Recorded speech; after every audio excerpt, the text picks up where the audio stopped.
दोस्तों आज की क्लास में हम लोग चैप्टर नंबर 19, 20, 21 तीन चैप्टर कंप्लीट करेंगे। इससे पहले की क्लासेस में हमने 18 चैप्टर तक कंप्लीट कर दिया है। आप लोग सारी क्लासेस प्लेलिस्ट में जाकर देख सकते हैं। वहाँ पर CTET EVS NCERT बुक के नाम से एक फ़ोल्डर है। आप वहाँ पे सारी क्लासेस जो हैं वो सीरियल वाइज देख सकते हैं। दोस्तों बहुत ही इंपॉर्टेंट क्लास है। अगर आप इसे देख लोगे तो एक बार प्रैक्टिस कर लोगे तो आपके ये 30 नंबर EVS के कहीं जाने वाले नहीं हैं। बहुत ज़्यादा इंपॉर्टेंट है। तो दोस्तों क्लास 3rd की जो NCERT बुक थी वो हम लोग की कंप्लीट हो चुकी है। अब हम लोग क्लास 4th की जो है NCERT बुक लेकर चल रहे हैं, जिसमें 18 चैप्टर कंप्लीट हो चुका है। आज हम जो है 19, 20, 21 तीन चैप्टर इसमें कंप्लीट करेंगे। तो स्टार्ट करते हैं। आज आप देख पा रहे होंगे 19 चैप्टर क्या है, जड़ों का जाल, इसको पढ़ेंगे। 20 है मिलकर खाएं, 21 है खाना खिलाना। तो ये तीन चैप्टर जो है आज हम इसे कंप्लीट करेंगे। तो दोस्तों सबसे पहले तो आप लोग वीडियो को लाइक कर दीजिए और ज़्यादा से ज़्यादा शेयर करिए ताकि हर स्टूडेंट को सही और सटीक नॉलेज मिल सके। तो स्टार्ट करते हैं आज की क्लास। इस तरह से आप स्क्रीन पर देख पा रहे होंगे जड़ों का जाल चैप्टर नंबर 19 को। यहाँ हम पढ़ लेते हैं थोड़ा। अब्दुल छुट्टी के दिन बगीचे की देखभाल में अपने अब्बू की मदद करने गया। अब्बू आज मटर की क्यारियों में से सूखे पत्ते और जंगली घास निकालकर एक जगह जमा कर रहे थे। अब्दुल भी पास की एक क्यारी में से घास खींचने लगा। वह घास के इस तरह से दोस्तों इसके बारे में पूरी स्टोरी दी हुई है जड़ों के बारे में। जो मेन पॉइंट है, जहाँ से क्वेश्चन पूछता है, जहाँ से पूछ सकता है, हम उस पॉइंट को देखेंगे। यहाँ पर आप देख सकते हैं पौधे जड़ों द्वारा पानी कैसे लेते हैं। यह इस उम्र के बच्चों के लिए समझना कठिन है। क्लास 4th का बच्चा है, उसे समझना थोड़ा मुश्किल है। फिर भी यह आवश्यक है कि उन्हें इस बारे में सोचने के अवसर दिए जाएं। बच्चों का चिंतन अलग अलग स्तर का होता है, ये ज़रूरी है कि उनके विचार भी सुने। तो इस तरह से जो टीचर हैं उनको बताना है पौधों के बारे में, उनकी जड़ें, तना, लीफ जो भी है, एक एक पार्ट के बारे में बच्चों को बताना है। क्योंकि वो समझ तो नहीं सकते, बट हम उन्हें दिखा कर बताएंगे तो वो अच्छे से समझ सकते हैं उस चीज़ को। क्योंकि बच्चे जो होते हैं ना, वो मतलब चीज़ों को ऐसे बताने से जल्दी नहीं वो समझ पाएंगे, तो उन्हें दिखा के, वो चीज़ें दिखा के समझाएंगे तो वो जल्दी समझ लेते हैं। तो इस तरह से इसमें बताया गया हर बच्चा जो है अलग अलग सोच रखता है, तो हर बच्चे को उनके विचारों को सुने, उन्हें अलग अलग सी चीज़ों को बताएं। तो ये दिया है इसमें। और ये अगला पॉइंट आप देख पा रहे होंगे। और सुनो एक मज़ेदार बात, बरगद के पेड़ की लटकन जिस पर अब्दुल और तुम्हारे जैसे बच्चे झूला झूलते हैं, असल में इसकी जड़ें हैं। दोस्तों ये बहुत इंपॉर्टेंट है, क्वेश्चन यहाँ से उठाया भी है और आ भी सकता है, बहुत ज़्यादा इंपॉर्टेंट है। यहाँ पे मैं एक बार और रिपीट करना चाहूँगी। बरगद के पेड़ की लटकन जिस पर अब्दुल और तुम्हारे जैसे बच्चे झूला झूलते हैं, असल में इसकी जड़ें हैं। क्या है? जड़ें। बहुत से स्टूडेंट हैं जो उसको टहनियाँ या तना मतलब जो भी है लगा देंगे, वो मतलब वहाँ पे आपका क्वेश्चन जो है वो गलत हो जाएगा। वो जड़ ही हैं जो लटकती रहती हैं, वे टहनियाँ से निकलती हैं और बढ़ते बढ़ते ज़मीन के अंदर चली जाती हैं। ये मजबूत खंभों की तरह पेड़ को सहारा देती हैं। किस तरह? मजबूत खंभों की तरह। दूसरे पेड़ों की तरह ज़मीन के अंदर भी बरगद की जड़ होती है। ठीक है, अंदर तो होती ही है वो, और टहनियों से भी लटकती है। इस पॉइंट को आप लोग नोट कर लीजिएगा, इंपॉर्टेंट है। यहाँ देख पा रहे होंगे पेड़ काटने के खिलाफ कानून है। सड़क पर बिजली के खंभे के पास एक इतना लंबा घना पेड़ था कि बल्ब की रोशनी भी नहीं आ रही थी, इसलिए लोगों को उसकी छटाई की ज़रूरत हुई। ऐसा करने के लिए भी लोगों को इलाके के सरकारी दफ्तर से लिखित मंजूरी लेनी पड़ी। यानी पेड़ों को ऐसे नहीं काटना है, उसको जो भी है ऑफिशियल उसकी जो मंजूरी है वो लेनी पड़ेगी। इस वजह से यहाँ पे इस पॉइंट को बताया गया है। दोस्तों आप इस तरह से स्क्रीन पर देख पा रहे होंगे बरगद के पेड़ को टहनियाँ लटकती हुई आप देख पा रहे हैं। ये जो है ये जड़ है, ना कि तना या टहनी, जो भी बोल लीजिए, ये जड़ है। ठीक है, यहाँ पे आप कंफर्म रहिएगा। पॉइंट को देख पा रहे होंगे आप दोस्तों। रेगिस्तानी ओक बहुत ही ज़्यादा इंपॉर्टेंट है। ऑस्ट्रेलिया में ये पाया जाता है। आप लाइन बाई लाइन देखते रहिए। ऑस्ट्रेलिया में एक पेड़ पाया जाता है जिसका नाम है रेगिस्तानी ओक। यहाँ से आपको क्वेश्चन इस तरह पूछ सकता है, रेगिस्तानी ओक कहाँ पाया जाता है? तो ये ऑस्ट्रेलिया में पाया जाता है। इस तरह से आप देख सकते हैं रेगिस्तानी ओक कहाँ पाया जाता है, तो ये ऑस्ट्रेलिया में पाया जाता है।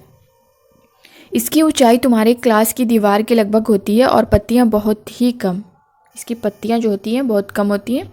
अंदाज़ा लगाओ इसकी जड़ें ज़मीन में कितनी गहरी जाती होंगी। सोचो यदि ऐसे 30 पेड़ ज़मीन पर लाइन से लिटा दिए जाएं, उस लंबाई तक ज़मीन में गहरी जाती हैं इस पेड़ की जड़ें जब तक कि पानी तक न पहुंच जाएं। यह पानी पेड़ के तने में जमा होता रहता है।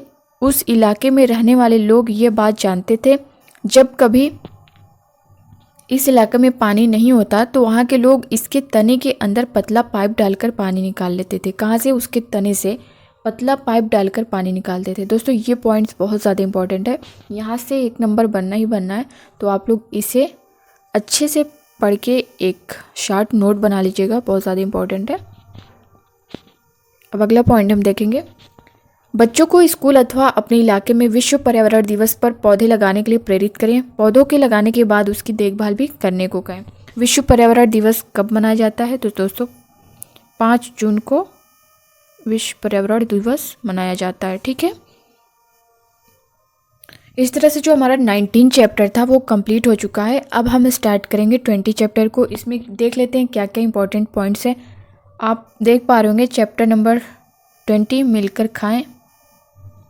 क्लास में पार्टी। छुट्टियों के बाद आज स्कूल खुला है, सभी बच्चे आपस में छुट्टियों के बारे में बातें कर रहे हैं। इस तरह से इस कहानी को पूरा बताया गया है।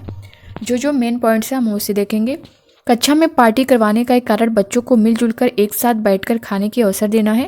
इसके लिए बच्चों को नाच गाना नाटक जैसे कार्यक्रम तैयार करने के लिए भी प्रेरित किया जा सकता है। पार्टी करवाने का मतलब ये है कि बच्चे मिलजुल कर रहेंगे, साथ बैठकर खाने का जो अवसर मिलेगा तो वो उन सारी चीज़ों से सीखेंगे। और बच्चों को जैसे नाच गाने नाटक जैसे कार्यक्रम भी करने के लिए प्रोत्साहित करें ताकि जो उनकी झिझक है वो दूर हो। ये सारी चीज़ें हैं। यहाँ पे इस पॉइंट को देख पा रहे होंगे। माघ बिहू 14 और 15 जनवरी असमिया कैलेंडर के 10वें महीने माघ की प्रथमा एवं द्वितीय तिथि को मनाया जाता है। कब? 14 और 15 जनवरी को।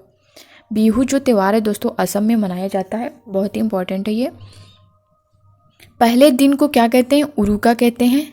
इस दिन अस्थाई शेड छप्पर बनाते हैं जिसे भोला घर कहते हैं और सामूहिक भोज का आयोजन होता है।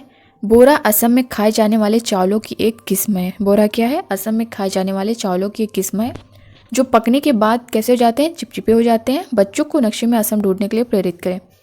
दोस्तों इसमें देखिए कहाँ कहाँ से आपका पॉइंट्स बन सकता है।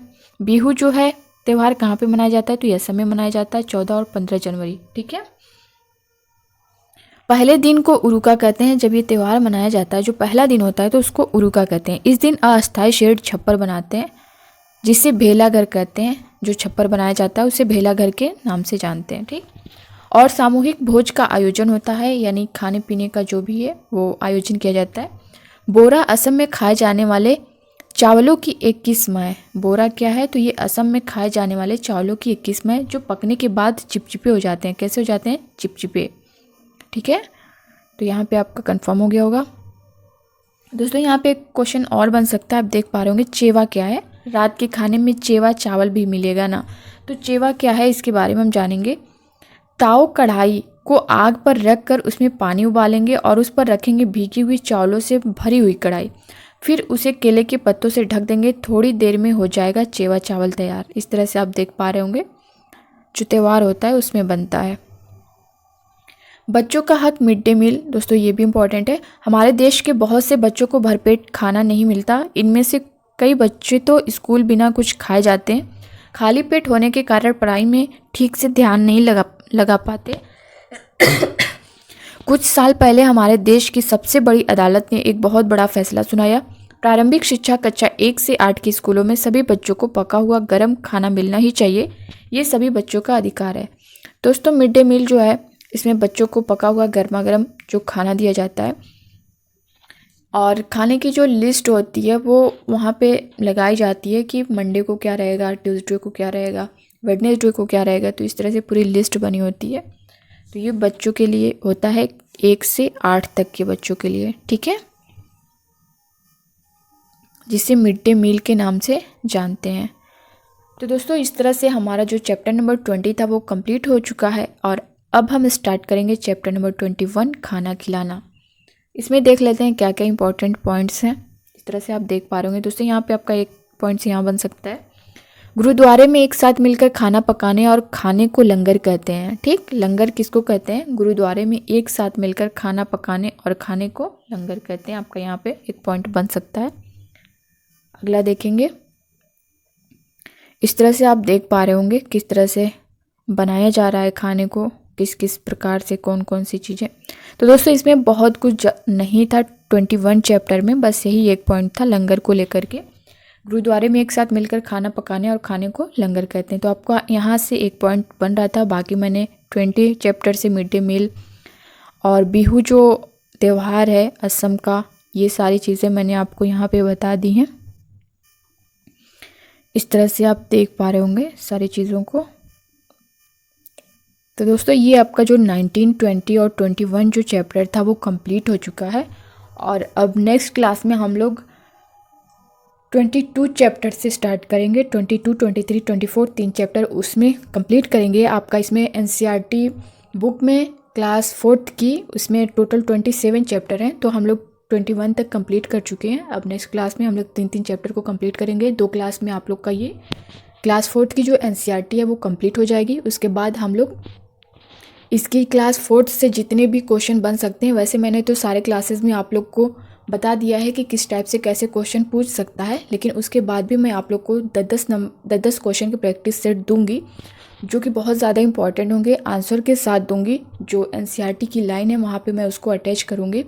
और मैं क्लास 3rd की उस तरह से दी हुई हूँ, आप लोग जाके उसको देख सकते हैं। बहुत ही अच्छी है, बहुत ही ज़बरदस्त है।